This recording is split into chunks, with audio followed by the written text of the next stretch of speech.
Hello focus, आज जिस opportunity के बारे में हम लोग आपस में बात करने वाले हैं, ये अपॉर्चुनिटी हमारे स्पोर्ट्स अथॉरिटी ऑफ इंडिया में निकाली गई है, जिसको आप सभी लोग साइन के नाम से जरूर जानते होंगे। साइन ने अपनी ऑफिशियल वेबसाइट पे ऑन 25 ऑफ सितंबर 2023 को ये डिटेल्ड एडवर्टाइजमेंट पब्लिश करा है regarding recruitment of junior consultant in legal department.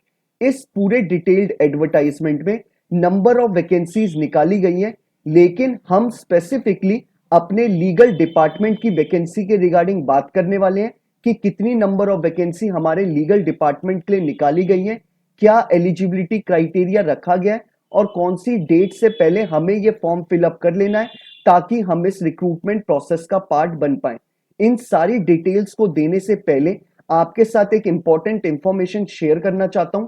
जो भी बच्चा अभी लॉ स्टूडेंट है, लॉ ग्रेजुएट हो चुका है या फिर प्रैक्टिसिंग एडवोकेट है ऑल ओवर इंडिया के किसी भी कोर्ट में, अगर वो चाहता है हमारे इंडिया में हमारी लीगल फर्टिनिटी के रिगार्डिंग कोई भी वैकेंसी निकले, चाहे वो आपके इंटर्नशिप की वैकेंसी हो, चाहे वो आपके जुडिशरी की वैकेंसी हो, चाहे कोई कॉर्पोरेट वैकेंसी हो, या फिर सेंट्रल और स्टेट गवर्नमेंट के द्वारा निकाली गई कोई बैंक की वैकेंसी हो, या फिर पब्लिक सेक्टर अंडरटेकिंग यानी पीएसयू की वैकेंसी हो, या फिर हमारे प्रैक्टिसिंग एडवोकेट के लिए कोई इम्पैनलमेंट की वैकेंसी हो, यानी कोई भी वैकेंसी हमारे लीगल फर्टिनिटी के रिगार्डिंग ऑल ओवर इंडिया में कोई भी वैकेंसी निकलेगी, आपको उस लीगल वैकेंसी के रिगार्डिंग इस चैनल पे टाइमली अपडेट्स मिल जाएंगे ताकि आप टाइमली ही उन रिक्रूटमेंट प्रोसेसेस का पार्ट बन पाए और जल्दी से जल्दी एक अच्छी अपॉर्चुनिटी को ग्रैब कर पाए।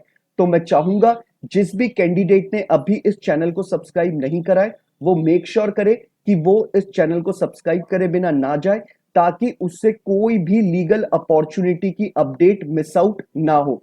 अब हम इस डिटेल्ड एडवर्टाइजमेंट के बारे में बात कर लेते हैं। स्पोर्ट्स अथॉरिटी ऑफ इंडिया, जिसका हेड ऑफिस लोकेटेड है जेएलएन स्टेडियम न्यू दिल्ली में, इन्होंने जो हमें डेजिग्नेशन ऑफर करी है इस एडवर्टाइजमेंट में, ये इन्होंने हमें जूनियर कंसल्टेंट की करी है इन लीगल डिपार्टमेंट। और जो ये नंबर ऑफ वैकेंसी निकाली गई है हमारे लिए, वो दो निकाली गई हैं। और ये कहां कहां पे हमारे लिए निकाली गई हैं?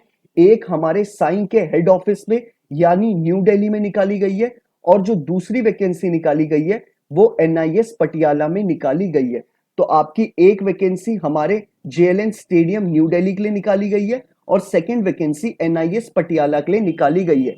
डेजिग्नेशन आपकी जूनियर कंसल्टेंट की रहने वाली है और डिपार्टमेंट आपका ऑफ कोर्स लीगल रहने वाला है। अब बात कर लेते हैं हम जॉब प्रोफाइल के रिगार्डिंग। इन्होंने जॉब प्रोफाइल में क्लियरली मेंशन करा है कि आपको काउंटर एफिडेविट्स को बनाना पड़ेगा, रिजॉइंडर्स को बनाना पड़ेगा, शो कॉज नोटिस आपको बनाने पड़ेंगे, सर्व करने पड़ेंगे, contract agreement MoUs, legal opinions आपसे लिए जाएंगे, आपको असिस्ट और ब्रीफ करना पड़ेगा पैनल काउंसिल को वेरियस मैटर्स के रिगार्डिंग। साथ ही साथ आपको कोर्ट रूम्स में अपेयर होना पड़ेगा, किसके रिगार्डिंग? साई को रिप्रेजेंट करना पड़ेगा आपको कोर्ट रूम्स में। मतलब आपको मल्टीपल काम करने पड़ेंगे एज अ लीगल एडवोकेट, और आपकी जो डेजिग्नेशन होगी वो लीगल कंसल्टेंट की होगी। अब हम बात कर लेते हैं इसमें एजुकेशनल क्वालिफिकेशन के रिगार्डिंग। इन्होंने क्लियरली मेंशन करा है आपके पास एलएलबी की डिग्री होनी चाहिए from a recognised university, irrespective आपने 3 ईयर का एलएलबी कोर्स करा है या फिर 5 ईयर का बीए एलएलबी का इंटीग्रेटेड कोर्स। अगर आपके पास एलएलबी की डिग्री है फ्रॉम अ रिकॉग्नाइज्ड यूनिवर्सिटी, तो आप इस पूरे प्रोसेस का पार्ट बन सकते हैं। डिजायर्ड एजुकेशनल क्वालिफिकेशन जो इन्होंने रखी है, इन्होंने बोला है आपके पास एलएलएम की डिग्री हो, या फिर आपके पास एलएलएम की डिग्री तो हो ही हो और उसमें भी आपकी स्पेशलाइजेशन स्पोर्ट्स लॉ है, तो आप इनके लिए एक परफेक्ट कैंडिडेट है और आपको अपर एज दिया जाएगा एलएलबी कैंडिडेट से। अब बात कर लेते हैं हम अपने एक्सपीरियंस के रिगार्डिंग। एक्सपीरियंस में इन्होंने क्लियरली मेंशन करा है कि आपके पास मिनिमम 5 इयर्स का एक्सपीरियंस होना चाहिए एज अ प्रैक्टिसिंग एडवोकेट, और आपने एज अ प्रैक्टिसिंग एडवोकेट किसको रिप्रेजेंट करा हो? आपने गवर्नमेंट को रिप्रेजेंट कराओ, किसी सेमी गवर्नमेंट बॉडी को रिप्रेजेंट कराओ, ऑटोनॉमस बॉडी को रिप्रेजेंट कराओ, या फिर पब्लिक सेक्टर अंडरटेकिंग यानी पीएसयू की किसी बॉडी को रिप्रेजेंट करा हो रेलेवेंट फील्ड में। रेलेवेंट फील्ड मतलब यानी आपने स्पोर्ट्स के रिगार्डिंग ही इस फील्ड में अपनी कंपनी को रिप्रेजेंट करा हो। साथ ही साथ इन्होंने बोल्ड लेटर्स में दो चीजें और मेंशन करी है अपने एडवर्टाइजमेंट में कि आपका जो एक्सपीरियंस है तभी काउंट किया जाएगा जब आपकी क्वालिफिकेशन कंप्लीट हो जाएगी, यानी आपके एलएलबी या एलएलएम के बाद ही जहां आपने प्रैक्टिस करी है वो काउंट होगा। अब बात कर लेते हैं हम इसमें कि आपको शॉर्टलिस्ट कैसे किया जाएगा इंटरव्यू के लिए। इन्होंने आपको क्लियरली इवैल्यूएशन क्राइटेरिया मेंशन कर रखा है कि 100 नंबर में से आपको कैसे नंबर्स को इन्होंने डिवाइड करा है। आपको मैं थोड़ा सा आइडिया दे देता हूं, बाकी आपको ये पूरा एडवर्टाइजमेंट नीचे डिस्क्रिप्शन बॉक्स में गिवन है। आप चाहे तो इसे डाउनलोड कर सकते हैं वहां से डायरेक्टली, या फिर आप स्क्रॉल डाउन करके वहीं इसे पढ़ सकते हैं। इनकेस अगर आपको इस फॉर्म को फिलअप करने में या फिर किसी भी तरीके की कोई क्वेरी अराइज होती है आपको इस फॉर्म के रिगार्डिंग, तो आप सभी जानते हैं, या तो आप मुझे नीचे कमेंट बॉक्स में कमेंट ड्रॉप कर दीजिएगा यूट्यूब पे, या फिर आप मुझे इंस्टाग्राम या ट्विटर पे टेक्स्ट मैसेज कर दीजिएगा। मैं मेक श्योर करूंगा कि आपको एसएप बेसिस पे रिप्लाई कर दूं, ताकि आप जल्दी से जल्दी अपना फॉर्म फिलअप कर पाएं और पूरे प्रोसेस का पार्ट बन पाएं। अब हम इवैल्यूएशन क्राइटेरिया के बारे में बात कर लेते हैं। इन्होंने क्लियरली मेंशन करा है कि आपके अगर अपने क्वालिफिकेशन यानी आपकी एलएलबी में या आपके एलएलएम में आपके 60% अबव है तो आपको 30 नंबर मिलेंगे।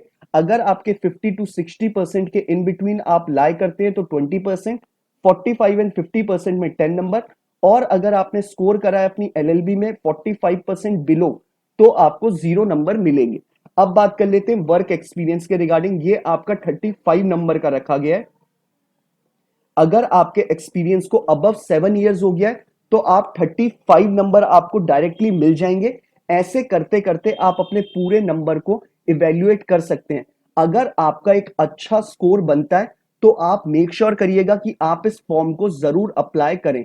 आपका डायरेक्टली इंटरव्यू कंडक्ट कराया जाएगा आपके फॉर्म के बेसिस पे, यानी आपके एप्लीकेशन के बेसिस पे ही आपको शॉर्टलिस्ट करा जाएगा। आपका जो रेम्यूनरेशन इसमें रखा गया है वो 80,000 रुपीज रखा गया है, मतलब आपको मंथली बेसिस पे 80,000 रुपीज मिलेंगे।